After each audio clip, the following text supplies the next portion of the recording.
ഈശോ മിശിഹായ്ക്ക് സ്തുതിയായിരിക്കട്ടെ. റോമിന്റെ രണ്ടാം അപ്പസ്തോലനും ഓറട്ടേറിയൻ സഭയുടെ സ്ഥാപകനുമായ വിശുദ്ധ ഫിലിപ്പ് നേരിയുടെ തിരുനാളാണ് ഇന്ന്. ഇറ്റലിയിലെ ഫ്ലോറൻസിൽ 1515 ജൂലൈ 22 ഫിലിപ്പ് ജനിച്ചു. ഇറ്റാലിയൻ സമ്പന്നതയുമായി വളരെ അടുത്ത ബന്ധമുണ്ടായിരുന്നു ഫിലിപ്പിന്റെ കുടുംബത്തിന്. എങ്കിലും ഫിലിപ്പിന്റെ കുടുംബം വളരെ ദരിദ്രരായിരുന്നു. വക്കീലായിരുന്ന ഫ്രാൻസിസ്കോ ഡി നേരിയും ലുക്രിയാനോ ഡി മുഡിയോണയുമായിരുന്നു മാതാപിതാക്കൾ. ഫിലിപ്പിന്റെ ഒരു സഹോദരൻ ബാല്യത്തിലെ മരണമടഞ്ഞു. കത്രീനയും എലിസബത്തായുമായിരുന്നു സഹോദരങ്ങൾ. ഫിലിപ്പ് ചെറുപ്പം മുതലേ ദാനശീലനും പാവങ്ങളോടും രോഗികളോടുമൊക്കെ വളരെ കാരുണ്യം കാണിക്കുന്ന ഒരാളുമായിരുന്നു. ഭക്തിയുടെയും അനുസരണത്തിന്റെയും ഒരു ബാല്യമായിരുന്നു ഫിലിപ്പിൻ്റെത്. സാൻ മാർക്കോയിലുണ്ടായിരുന്ന ഒരു സന്യാസ ആശ്രമത്തിലായിരുന്നു ഫിലിപ്പിന്റെ വിദ്യാഭ്യാസം. ഫിലിപ്പിന് 18 വയസ്സുള്ളപ്പോൾ അവരുടെ കുടുംബം സാൻ ജമ്മാനോയിലേക്ക് പോയി. അവിടെ ഫിലിപ്പിന്റെ അമ്മാവൻ റൊമോളോ ഉണ്ടായിരുന്നു. അമ്മാവൻ അവിടെ ബിസിനസ് നടത്തിക്കൊണ്ടിരിക്കുകയായിരുന്നു. ഫിലിപ്പും അമ്മാവനെ ബിസിനസ് കാര്യങ്ങളിൽ സഹായിച്ചു. വളരെ വേഗം ഫിലിപ്പ് ബിസിനസ് കാര്യങ്ങളെല്ലാം പഠിച്ചു. അവിടെ ആയിരുന്നപ്പോഴും കുന്നിൻ മുകളിലുള്ള ഒരു ആശ്രമത്തിൽ ഫിലിപ്പ് എപ്പോഴും പ്രാർത്ഥിക്കാൻ പോകുമായിരുന്നു. ഈ യാത്ര ഫിലിപ്പിന്റെ മനസ്സിനെ മറ്റൊരു വഴിയിലേക്ക് തിരിച്ചുവിട്ടു. റോമിൽ തനിക്ക് എന്തെങ്കിലുമൊക്കെ ചെയ്യാനുണ്ട് എന്നൊരു ഉൾവിളി ഫിലിപ്പിന്റെ ഹൃദയത്തിലുണ്ടായി. അതനുസരിച്ച് ഫിലിപ്പ് ദരിദ്രരുടെയും പാവപ്പെട്ടവരുടെയും ഇടയിൽ പ്രവർത്തിക്കാൻ തുടങ്ങി. രോഗികളെ ശുശ്രൂഷിച്ചു. അനേകം പേരെ ദൈവത്തിലേക്ക് തിരിച്ചുവിട്ടു.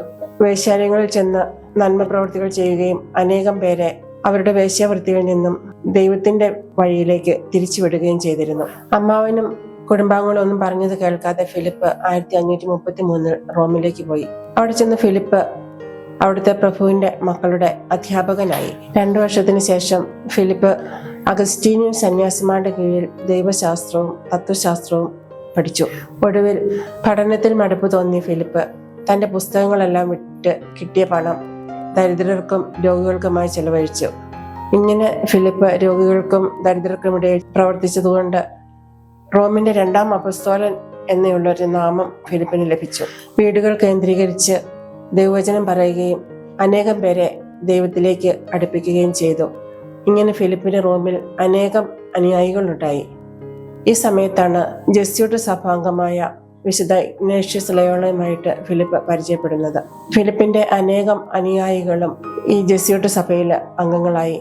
ആ സഭയുടെ പ്രവർത്തനം കണ്ട് അനേകം പേർ ജെസ്യൂട്ട് സഭയിൽ വൈദികരായി മാറി. ഫിലിപ്പ് തന്റെ കുമ്പസാരക്കാരനുമായി ചേർന്ന് പരിശുദ്ധ ത്രിത്വത്തിന്റെ സഖ്യം സ്ഥാപിച്ചു.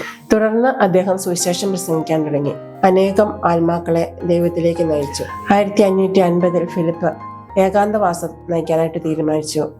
എങ്കിലും റോമിൽ തനിക്ക് എന്തൊക്കെയോ ചെയ്യാനുണ്ട് എന്നുള്ള ഉൾവിളി അദ്ദേഹത്തെ ആ സന്യാസത്തിലേക്കുള്ള യാത്രയിൽ നിന്നും പിന്തിരിപ്പിച്ചു. റോമില് 40 മണിക്കൂർ ആരാധന പരിചയപ്പെടുത്തിയത് വിശുദ്ധ ഫിലിപ്പ് നേരിയാണ്. അദ്ദേഹത്തോട് സംസാരിക്കാൻ എല്ലാവർക്കും ഇഷ്ടമായിരുന്നു. അദ്ദേഹം സംസാരിക്കുന്നത് കേട്ട് കഴിയുമ്പോൾ ദൈവത്തിലേക്ക് കൂടുതൽ അടുക്കുവാനായിട്ട് മറ്റുള്ളവർക്ക് പ്രചോദനം ലഭിച്ചിരുന്നു. പ്രാർത്ഥനയും ഉപവാസവും ഇന്ദ്രിയ നിഗ്രഹവും ഒക്കെയായി ഫിലിപ്പ് തന്റെ ജീവിതം മുൻപോട്ട് നയിച്ചു. തെരുവീഥികളിൽ അലഞ്ഞു നടന്ന രോഗികളെ ശുശ്രൂഷിക്കുക, ദരിദ്രർക്ക് സഹായം ചെയ്യുക, ഇതൊക്കെയായിരുന്നു ഫിലിപ്പിന്റെ എല്ലാ ദിവസത്തെയും പ്രവർത്തനങ്ങൾ. ഒരു ദിവസം പോലും ആശുപത്രി സന്ദർശിക്കാത്ത ദിവസം ഫിലിപ്പിന്റെ ജീവിതത്തിൽ ഉണ്ടായിട്ടില്ല. ജൂബിലി വർഷത്തിൽ റോമിലേക്ക് എത്തിയ തീർത്ഥാടകർക്ക് വേണ്ടിയിട്ട് അവരിൽ രോഗികളായിരിക്കുന്നവരെ ശുശ്രൂഷിക്കാനായിട്ട് ഫിലിപ്പ് ഒരു ആശുപത്രി തന്നെ റോമിൽ സ്ഥാപിച്ചു. ഫിലിപ്പിന്റെ അനുയായികളും ഫിലിപ്പിനോട് ചേർന്ന് പ്രവർത്തിക്കാൻ തുടങ്ങി. ഒരു അൽമായ പ്രേക്ഷിതരായി ജീവിക്കാനായിരുന്നു ഫിലിപ്പിന്റെ ആഗ്രഹം. എങ്കിലും തന്റെ കുമ്പസാരക്കാരന്റെ നിശ്ചയപ്രകാരം ഫിലിപ്പ് വൈദിക വൃത്തിയെ സ്വീകരിക്കാൻ തീരുമാനിച്ചു. 1551 മെയ് 31 തന്റെ 36ാമത്തെ വയസ്സിൽ ഫിലിപ്പ് വൈദികനായി മാറി. വൈകുന്നേരങ്ങളിൽ മാത്രം സമ്മേളിക്കാവുന്ന ഓറട്ടറികൾ സ്ഥാപിച്ചു. അവിടെ ദൈവവചന വായനയും സങ്കീർത്തന വായനയുമായിരുന്നു അവർ അവിടെ ചെയ്തുകൊണ്ടിരുന്നത്. അനേകം പേർ ഈ ഓറട്ടറിയിലേക്ക് കൂടിച്ചേർന്നു. ആ സമൂഹം വളർന്നു വലുതായി. അങ്ങനെ ഫിലിപ്പ് ഓറട്ടേറിയൻ സഭ സ്ഥാപിച്ചു. ഒരു നല്ല കുമ്പസാരക്കാരനായിരുന്നു ഫിലിപ്പ് നേരി. തന്റെ അടുത്ത് വരുന്ന ആളുകളുടെ ചെറിയ പാപം പോലും മനസ്സിലാക്കാനുള്ള കൃപ അദ്ദേഹത്തിന് ലഭിച്ചിരുന്നു. അനേകം പേർ അദ്ദേഹത്തിന്റെ അടുത്ത് കുമ്പസാരിക്കാനായിട്ട് എത്തും.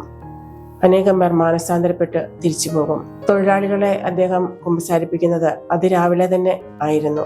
അതിനുശേഷം കർദിനാൾമാര്, മെത്രാന്മാര് എല്ലാവരും അദ്ദേഹത്തിന്റെ അടുക്കൽ കുമ്പസാരിക്കാനായിട്ട് എത്തിയിരുന്നു.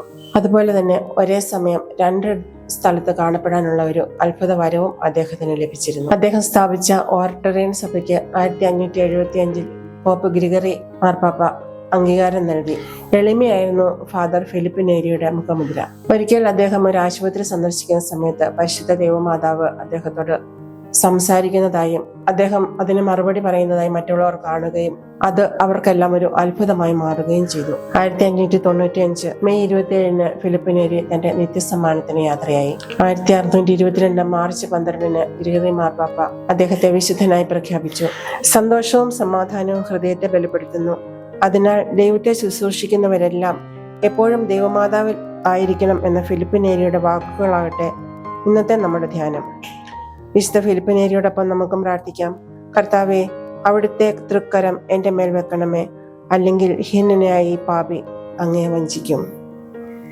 നമുക്കും ഫിലിപ്പ് നേരിയുടെ മാധ്യസ്ഥ അയച്ചുകൊണ്ട് എപ്പോഴും സന്തോഷത്തിലും സമാധാനത്തിലും അതോടൊപ്പം മറ്റുള്ളവരെയും പരിചരിക്കാനും ശുശ്രൂഷിക്കാനുമുള്ള കൃപ നമുക്ക് ലഭിക്കണമെന്നും പ്രാർത്ഥിച്ചുകൊണ്ട് ഈശോ മിശിഹായ്ക്ക് സ്തുതിയായിരിക്കട്ടെ.